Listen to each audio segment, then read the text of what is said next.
માત્ર 2 કલાકમાં 5 ઇંચ વરસાદ. ગુજરાતના અનેક જિલ્લાઓમાં પાણી જ પાણી.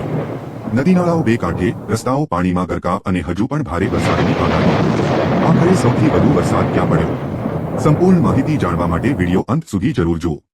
ગુજરાતમાં હવામાન વિભાગના રેડ એલર્ટ વચ્ચે મેઘરાજાએ જોરદાર બેટિંગ શરૂ કરી છે.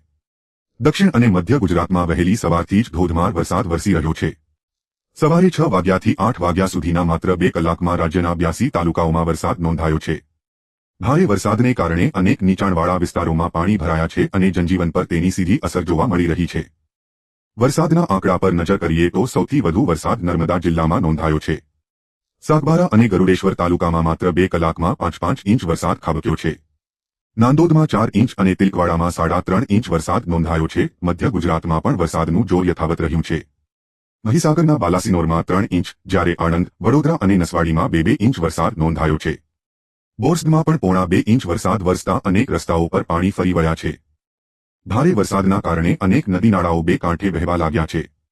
ઘણા રસ્તાઓ પાણીમાં ગરકાવ થતા વાહન વ્યવહાર પર અસર પડી રહી છે.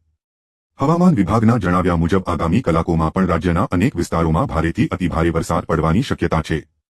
તેથી બિનજરૂરી મુસાફરી ટાળો, નદીનાળા અને નીચાણવાળા વિસ્તારોની નજીક ન જાઓ અને સ્થાનિક તંત્રની સૂચનાઓ વરસાદના દરેક મહત્વના અપડેટ માટે અમારી ચેનલને સબસ્ક્રાઇબ કરો, વિડીયોને લાઇક કરો અને તમારા જિલ્લાના હાલના વરસાદની સ્થિતિ કોમેન્ટમાં જરૂર જણાવો. આભાર.